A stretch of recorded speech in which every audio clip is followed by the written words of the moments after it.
Hello friends, स्वागत है आपका आपके अपने YouTube channel Saraswati English classes में। मैं समीर सिंह लेकर आया हूँ आज आपके लिए क्लास 9 मोमेंट्स का 5th चैप्टर। नाम है इसका the happy Prince. The happy Prince एक ऐसी स्टोरी है जो बहुत ही इंटरेस्टिंग है। आपको शायद इस लेसन से ज़्यादा इंटरेस्टिंग स्टोरी आपको अभी तक ना मिली हो। अगर आप पूरी स्टोरी पढ़ोगे तो शायद आपको ये स्टोरी, ये जो नॉवेल है, ये बहुत इंटरेस्टिंग लगे। जिसको लिखा है महोदय हमारे ऑस्कर वाइल्ड महोदय ने। ऑस्कर वाइल्ड का जन्म जो था वो 1854 में हुआ था आयरलैंड में, और इनका डेथ 46 ईयर में ही हो गया था। 46 वर्ष की उम्र में ये 1900 में इनका देहांत हो गया था। इन्होंने बहुत अच्छे वर्क्स किए हैं, यानी कि नॉवेल्स लिखे हैं इन्होंने बहुत खूबसूरत। ये जो आपकी जो द हैप्पी प्रिंस है, ये the happy Prince and other fairy stories नामक बुक का एक छोटा सा पार्ट है। The happy Prince and other fairy stories, जो कि 1888 में पब्लिश हुई थी पहली बार। 1888 में पब्लिश हुआ था ये बुक। उसका एक छोटा सा पार्ट है द हैप्पी प्रिंस। हम सुनते हैं इस कहानी में होता क्या है। बहुत इंटरेस्टिंग स्टोरी है, विश्वास करिएगा आपको बहुत मजा आएगा। मैं आपको बता दूं पहले कि स्टोरी को शुरू करने से पहले हम किन किन चीज़ों को कवर करेंगे इस वीडियो में। तो स्टोरी की डिटेल समरी हम कंफर्म करेंगे ताकि आपको लगे कि आप एक एक लाइन पढ़ रहे हो बुक की।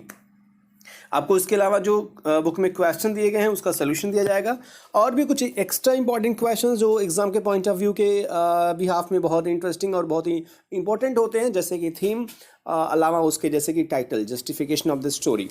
तो ये तो बहुत इंपॉर्टेंट है। तो ये भी आपको इस वीडियो के अंत में मिलेगा, इसलिए वीडियो के अंत तक देखते रहिएगा, बने रहिएगा, स्किप मत करिएगा, ताकि आपको कहीं से कुछ और नहीं पढ़ना पड़े। कहीं किसी बुक से, कहीं किसी टेक्स्ट बुक या सॉल्व बुक, कहीं से आपको कोई भी इन्फॉर्मेशन लेने की जरूरत नहीं पड़ेगी अगर आप ये वीडियो देख लोगे तो चलते हैं स्टोरी को कंफर्म करते हैं शुरू से अंत तक। वीडियो की शुरुआत मैंने आपको बताया, ये स्टोरी की शुरुआत जो होती है वो एक ऐसे हैप्पी प्रिंस की होती है जो नगर में एक ऊंचे स्तंभ के ऊपर एक सुंदर बूथ के रूप में लगा दिया गया है। ये नगर है और ये सबसे ऊपर जो है इसका खंबा, स्तंभ, उस पर एक बूथ लगाया गया है जो हैप्पी प्रिंस का है, प्रसन्नचित्त राजकुमार का बूथ। वह सोने की पत्तियों से ढका हुआ है। इसकी आंखें जो हैं वो नीलम, आप अगर देख सको तो ये जो दोनों आंखें इसकी वो नीलम से बनी थी। और अगर आप यहाँ देखे हो तो इसकी जो तलवार थी, तलवार का जो मूठ था उस पर एक लाल मणि जड़ी हुई थी। प्रसन्नचित्त जो राजकुमार था, जब ये जीवित था तो एक खुशी भरे महल में रहता था और सदैव प्रसन्न रहता था, क्योंकि उसे आंसू के बारे में पता नहीं था। दुख क्या होता है उसे उसके बारे में बिल्कुल भी इल्म, जानकारी नहीं थी। इसलिए उसके दरबारी उसे हैप्पी प्रिंस यानी प्रसन्नचित्त राजकुमार कहा करते थे। और जब उसकी मृत्यु हुई तो उसकी बूथ इतनी ऊंचाई पर बनाई गई कि जहां से वो नगर के सभी रहने वाले लोगों को स्पष्ट रूप से देख सके।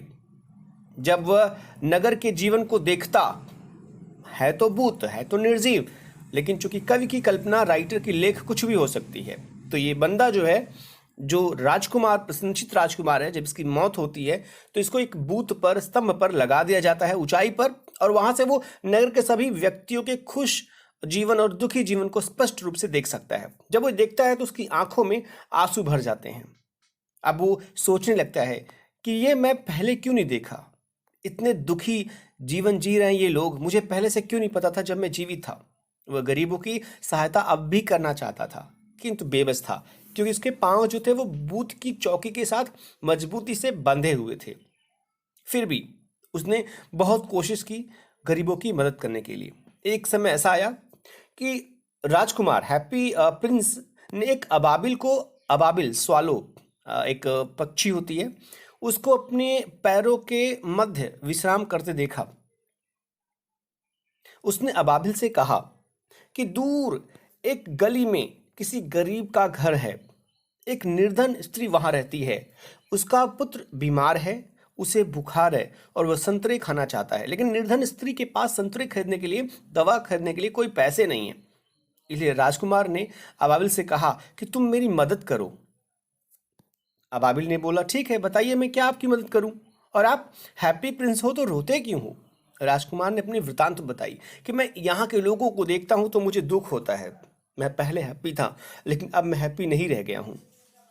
राजकुमार की बातें सुनकर के अबाबिल को दुख होता है। वो कहता, ठीक है, बताइए क्या करना है। अबाबिल ने कहा कि मेरे इस तलवार की मूठ में जो मड़िका है इसको ले जा करके उखाड़ करके तुम उस निर्धन स्त्री के घर पहुंचा दो बस, ताकि वो अपने बच्चे के लिए संतरे और दवा का बंदोबस्त कर सके। वाबिल नहीं चाहता था ये करना, क्योंकि उस तलवार की खूबसूरती खत्म होती, लेकिन राजा के आदेश के कारण उसने वैसा ही किया और वो उखाड़ करके राजा के तलवार के मूठ से वो मड़िका वो ले जा करके उड़ करके वो स्त्री के घर में ले जा करके रख देता है। और वो लड़के के पास भी कुछ देर बैठता है, उसके माथे पर अपने पंखों से वो झलता भी है, परों से वो पंखा भी करता है। इसके बाद राजकुमार ने अंधेरे कमरे में बैठा हुआ एक व्यक्ति देखा, जो बैठा हुआ था इस तरीके से उदास होकर के। ये व्यक्ति था एक नाटक लिखने वाला, एक युवक था, लेकिन सर्दी इतनी ज़्यादा थी कि वह आगे कुछ लिख नहीं पा रहा था। उसके पास जलाने के लिए लकड़ी नहीं थी और लकड़ी के खरीदने के लिए उसके पास पैसे नहीं थे। राजकुमार ने अबाबिल से फिर से कहा कि मेरे पास अब एक काम करो, अभी मेरे पास जो है वो 2 आंखें हैं, एक आंख में से जो नीलम है ना, तुम इसको निकाल करके उस युवक को ले जा करके दे दो। उस युवक जो इस समय ठंडी से परेशान है, लिख नहीं पा रहा है, वो लिख लेगा अपने नाटक को, वो खुश होगा, उसको गर्मी फील होगी इस ठंडी में। अबाबिल ने ऐसा करने से मना कर दिया। अबाबिल की आंखों में आंसू आने लगे। उसने कहा, नहीं राजकुमार, मैं ये सब नहीं कर सकता, मुझे अब जाना है, अब मैं यहाँ नहीं रहूँगा। राजकुमार के मनाने पर अबाबिल जो था वो मान गया, लेकिन वो रुकने के लिए माना, वो नीलम निकालने के लिए नहीं, क्योंकि वो जानता था कि अगर वो ऐसा करेगा तो राजकुमार एक आंख से अंधा हो जाएगा। लेकिन राजकुमार ने उसे आदेश दिया, कहा, ये मेरा आदेश है कि तुम ऐसा ही करो और नीलम को निकाल कर उस युवक के पास ले जाओ, ताकि वो जलाने के लिए लकड़ी खरीद सके और फिर अपना नाटक लिख कर पूरा कर सके। किसी तरीके से वो रोता हुआ अबाबिल जो था, वो मड़का जो है राजकुमार के, वो नीलम जो है राजकुमार के आंखों से निकाल लेता है और फिर ले जा करके उस व्यक्ति के घर पर रख देता है। जैसे वो लड़का देखता है, युवक देखता है, बहुत खुश होता है। वो कहता है, अब तो मैं बहुत कुछ खरीद सकता हूँ इससे, अब तो मैं पहले लकड़ी खरीदूंगा, गर्मी का आभास करूंगा, मैं ठंडी दूर करूंगा, अपने नाटक लिखूंगा और फिर और भी चीज़ें खरीदूंगा मैं। वो बहुत खुश होता है, ये देख करके राजकुमार भी खुश होता है, भले ही वो एक आंख से ही क्यों ना देखे। दूसरे दिन अबाबिल ने कहा, राजकुमार अब मैं नहीं रहूँगा यहाँ पे, अब मुझे जाना है। लेकिन राजकुमार के निवेदन पर वो फिर से वहाँ ठहर गया। दूसरे दिन राजकुमार ने अबाबिल को बताया, कहा, देखो एक लड़की है जो माचिस बेचती है, उसकी माचिस की जो डिबिया है ना, वो नाले में गिर गई है, वो रो रही है, वो डरती है कि अगर वो कुछ पैसे घर पर नहीं लेके जाएगी उसका पिता उसे पीटेगा, इसलिए मुझे बहुत दुख हो रहा है। इसलिए अबाबिल तुम एक काम करो। अबाबिल नहीं करना चाहता था अब कोई काम, क्योंकि उसे पता था राजकुमार फिर कुछ ऐसा कहेगा जो उसे पसंद नहीं। राजकुमार की आंखों में आंसू थे, अबाबिल की आंखों में भी आंसू थे, लेकिन राजकुमार ने कहा कि वह उसकी दूसरी आंख का नीलम निकालकर उस नन्ही गरीब लड़की के पास ले जाए। अबाबिल ऐसा करने से बिल्कुल मना कर दिया, क्योंकि उसके ऐसा करने से राजकुमार पूरा अंधा हो जाता। किंतु राजकुमार ने अबाबिल को फिर से आदेश दिया कि अबाबिल, तुम्हें मेरा आदेश है कि जो मैंने कहा वो तुम करो, मेरे कहने के अनुसार नीलम को गरीब लड़की के पास लेकर के जाओ।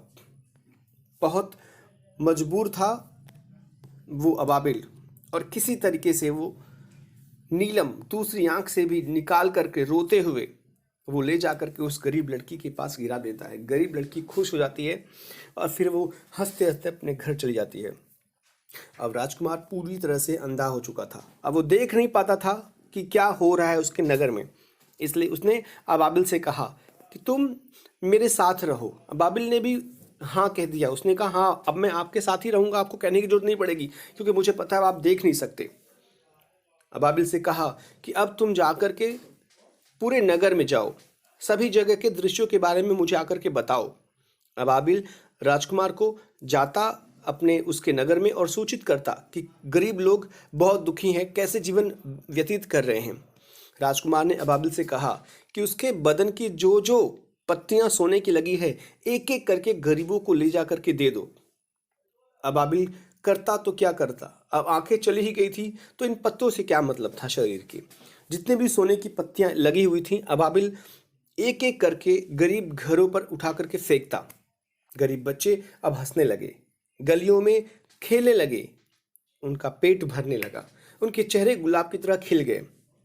लेकिन सारा सोना उतर जाने के कारण जो राजकुमार था अब वो भद्दा दिखने लगा था।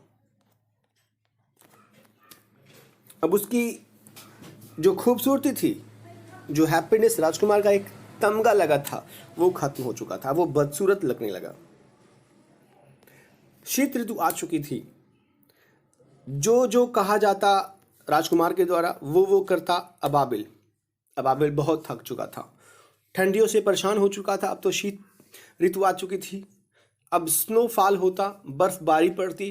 अब वो उसके पंख उतने अच्छे से काम नहीं करते। अब वो बहुत परेशान हो गया था। एक बार वो राजकुमार के पास आकर के बैठा।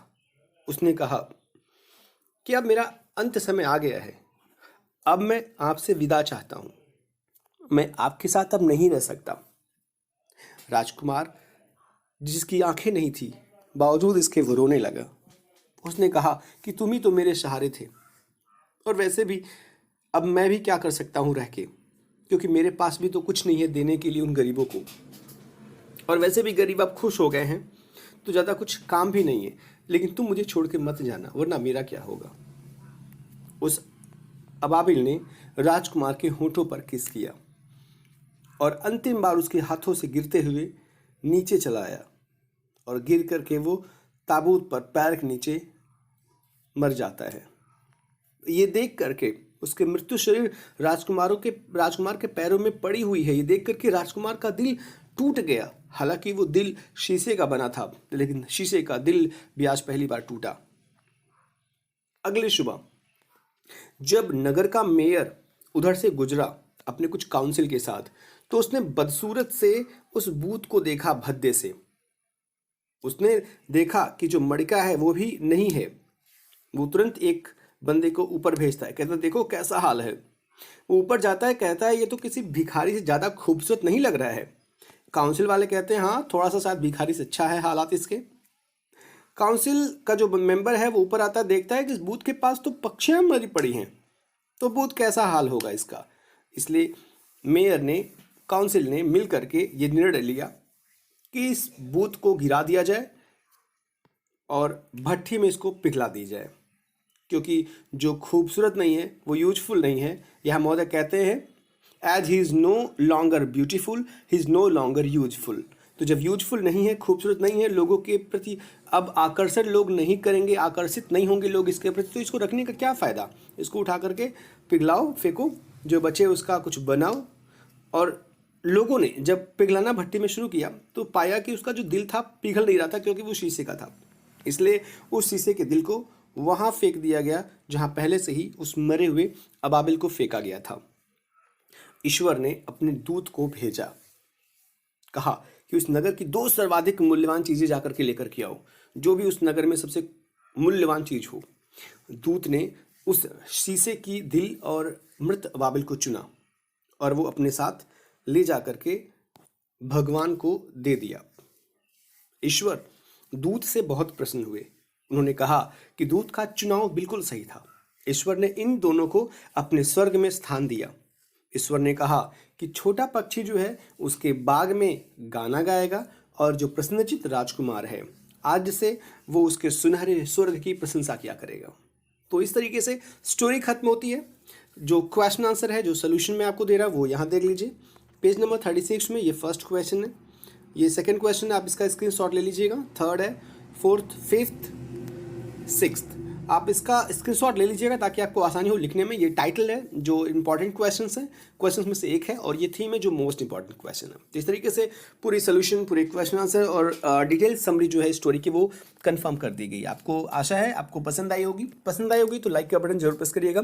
नीचे कमेंट बॉक्स में सुझाव दीजिएगा, सलाह दीजिएगा, कोई परेशानी होगी, कोई दिक्कत तकलीफ होगी मेरे शब्दों से या कुछ भी, तो उसको आप जरूर लिखिएगा ताकि मैं उसमें सुधार कर सकूँ अगले वीडियो में। शेयर जरूर कीजिएगा अपने दोस्तों के साथ ताकि उन्हें भी स्टोरी समझ में आ जाए। अगर आप पहली बार वीडियो देख रहे होंगे तो सब्सक्राइब करके जो घंटी जो बेल का बटन है उसको जरूर प्रेस कर दीजिएगा ताकि जो भी मैं वीडियो अपलोड करूँ वो आपको उसका नोटिफिकेशन मिल जाए। तो मिलते हैं नेक्स्ट वीडियो के लिए, तब तक आप अपना ख्याल रखिएगा। Thank you for watching the video.